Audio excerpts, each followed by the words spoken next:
Good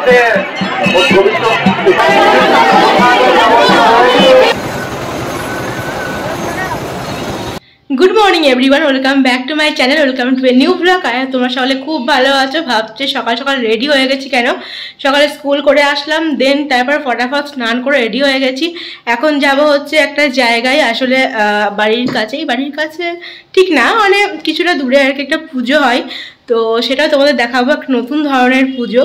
তো সেখানেই যাচ্ছি, অনেক বহু দিনকার পুরনো পুজো, তো সেখানেই যাচ্ছি ফটাফট আর কি।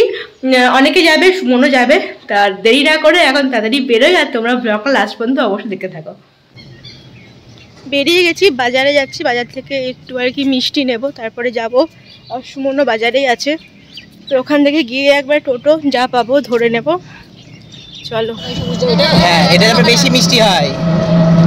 বিদেশি জানিস? হ্যাঁ, বিদেশি, কিন্তু এটা খুব আগে পাওয়া যেত, তবে এখন বেশিটা হওয়াতে পাখারি ছিল না, দুই একটা ছিল না, ওগুলো ভালো। পাখারি কোনো টেস্টি না। Sunglass man.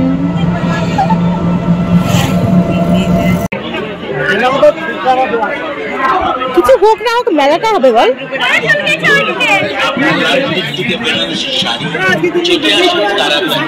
আর আমাদের দোকান থেকে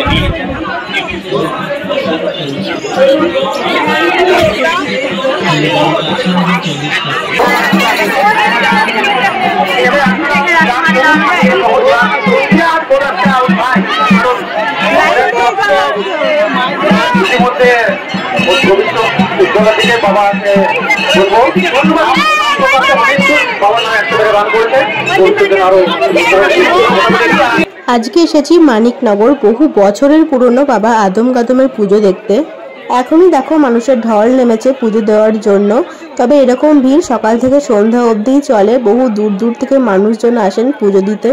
এই হচ্ছে বাবা আদম গাদমের মন্দির, তবে এই মন্দিরে বাবা আদম গাদম কোনো মূর্তি হিসেবে পূজিত হন না, আলাদা একটা ইতিহাস আছে এর পেছনে।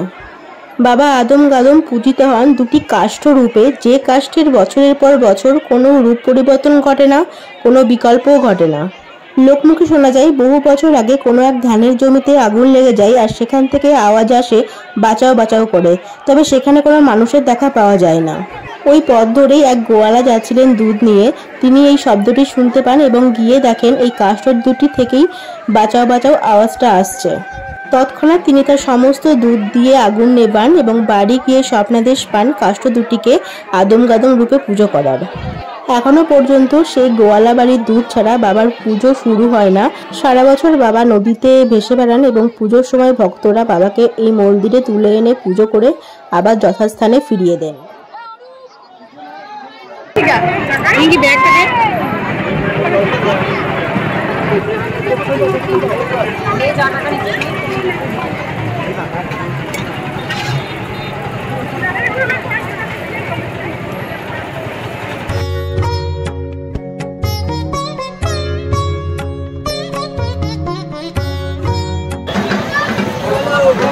কোনো দিকে ছায়া নেই, একটু হ্যাঁ চল আগে রাস্তায়, চল আগে রাস্তায়, হ্যাঁ আগে পারবটা খেয়ে নে, তাই বুঝছি যেমন একটা, হ্যাঁ তারপর আগে রাস্তায়।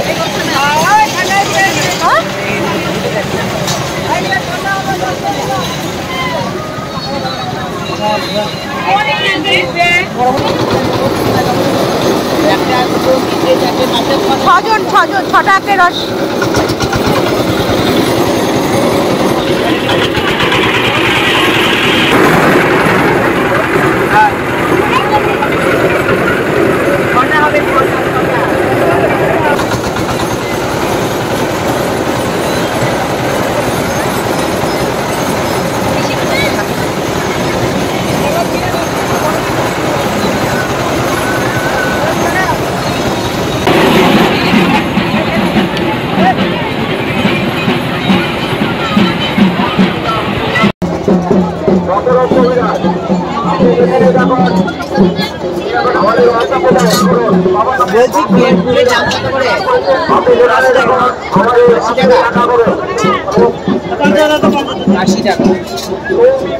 জোড়া লাগানো আছে, জোড়া লাগানো আছে।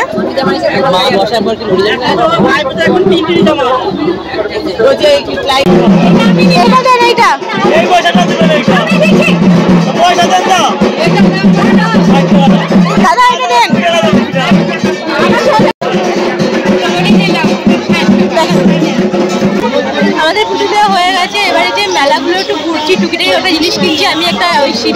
সাপ কিনেছি আর এই টুকিটাকি জিনিস কেনা হচ্ছে।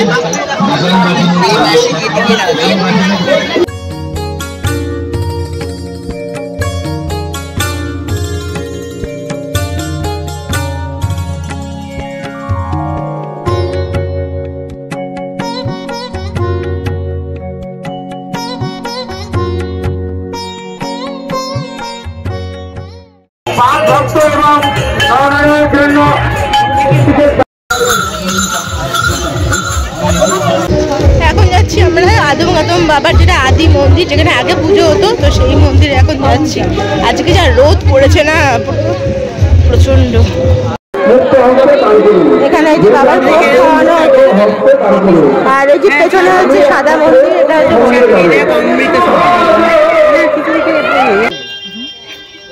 এখানে খিচুড়ি ভোগ দিচ্ছিল। তো আমাদের একটু একটি পেট পুজো হয়ে গেল, পুজো টুজো দিয়ে সবারই খুব খিদে পেয়েছিল না রে, গরমের জন্য তাই। যাই এখন টোটো ধরবো। আমার চশমাটা ভেঙেছে।